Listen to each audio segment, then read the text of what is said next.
जय सिया राम। आश्रम एक दीख मकमाई, खग मग जीव जंतु तह नाई। पूछा मुनि ही मिला प्रभु देखी, सकल कथा मुनि कथा विशेषी। मार्ग में एक आश्रम दिखाई पड़ा। वहां पशु पक्षी कोई भी जीव जंतु नहीं था। पत्थर की एक शिला को देखकर प्रभु ने पूछा। तब मुनि ने विस्तार पूर्वक सब कथा कही। गौतम नारी श्राप बश उपल देह धरि धीर, चरण कमल रज चाहती, कृपा करहु रघुवीर।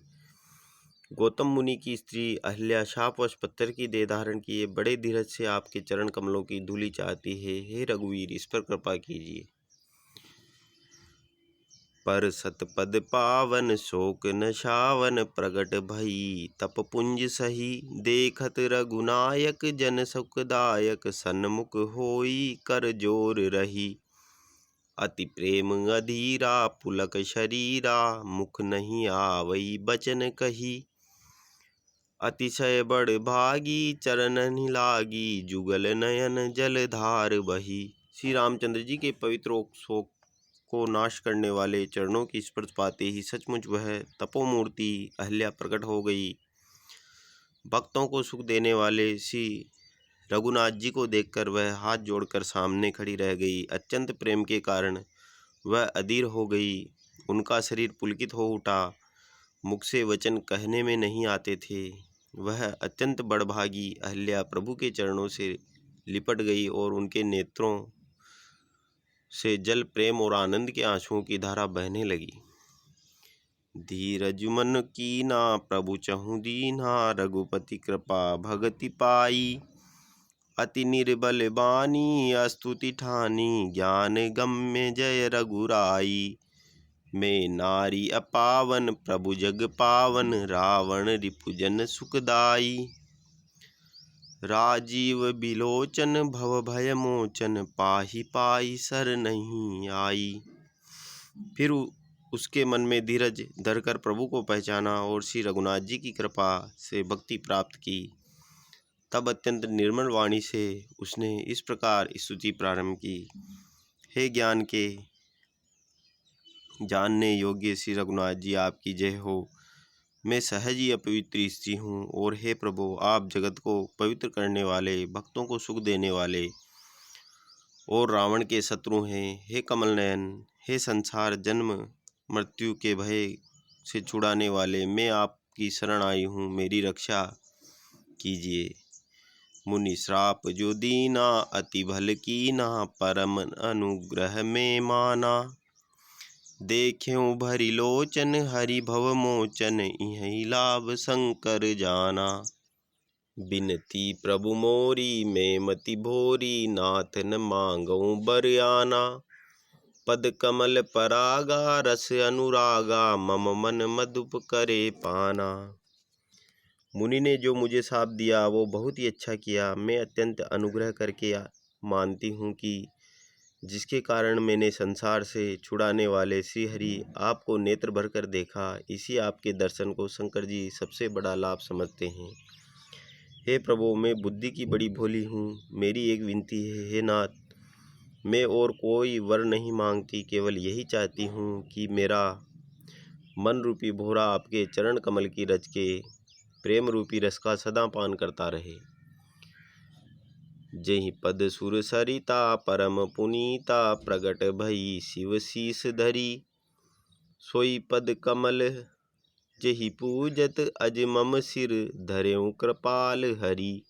एहि भांति सिधारी गौतम नारी, बार बारी हरि चरण परी। जो अति मन भावा सो बरु पावा, गे पदी लोक आनंद भरी।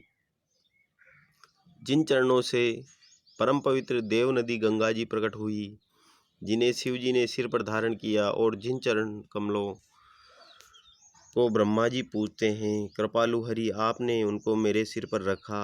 इस प्रकार स्तुति करती हुई बार बार भगवान के चरणों में गिरकर जो मन को बहुत ही अच्छा लगा, उस वर को पाकर गौतम की स्त्री अहल्या आनंद में भरी हुई पतिलोक को चली गई।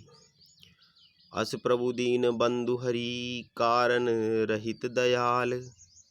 तुलसीदास सटते ही भजू, छाड़ी कपट जंजाल। प्रभु श्री रामचंद्र जी ऐसे दीनबंधु और बिना ही कारण दया करने वाले हैं। तुलसीदास जी कहते हैं कि हे सठ मन, तू कपट जंजाल छोड़कर उन्हीं का भजन कर। चले राम लक्ष्मण मुनि संगा, गए जहाँ जग पावनी गंगा। गादी सुनु सब कथा सुनाही, जेहि प्रकार सुर सरी मही आई। श्री राम जी और लक्ष्मण जी मुनि के साथ चले। वे वहां गए जहां जगत को पवित्र करने वाली गंगा जी थी। महाराज गादी के पुत्र विश्वामित्र जी ने वह सब कथा कह सुनाई, जिस प्रकार देव नदी गंगा जी पृथ्वी पर आई थी। तब प्रभु ऋषि न समेत नहाए, विविध दान मही देवनि पाए। हरसि चले मुनि वृंद सहाया, बेगी विदेह नगर नियर आया। तब प्रभु ने ऋषियों सहित गंगा जी में स्नान किया। ब्राह्मणों ने भांति भांति के दान पाए। फिर मुनि वृंद के साथ वे प्रसन्न होकर चले और शीघ्र ही जनकपुर के निकट पहुंच गए। पुररम्यता राम जब देखी, हर से अनुज समेत विशेषी। बापी कूप सरित सरनाना, सलिल सुधा सम मनि सोपाना। श्री राम जी ने जब जनकपुर की शोभा देखी, तब वे छोटे भाई लक्ष्मण सहित अत्यंत हर्षित हुए। वहाँ अनेकों बावलियाँ, कुएं, नदी और तालाब हैं, जिसमें अमृत के समान जल है और मणियों की सीढ़ियाँ बनी हुई हैं। कुंजत मंजू मंत रस भृंगा, कुंजत कल बहु बरन विहंगा। बरन बरन बिकसे बन जाता, त्रिविध समीर सदा सुखदाता। मकरंद रस से मतवाले होकर भोरे सुंदर गुंजार कर रहे हैं। रंग बिरंगे बहुत से पक्षी मधुर शब्द कर रहे हैं। रंग रंग के कमल खिले हैं। सदा ऋतुओं में सुख देने वाले शीतल मंद सुगंध पवन बह रहा है। सुमन वाटिका बाग बन, विपुल विहंग निवास। फूलत फलत सुपल्लवत, सोहत पुर चहु पाश। सियावर रामचंद्र जी की जय। पुष्प वाटिका, फुलवारी, बाग और वन, जिनमें बहुत से पक्षियों का निवास है। फूलते फलते और सुंदर पत्तों से लदे हुए नगर के चारों ओर सुशोभित हैं।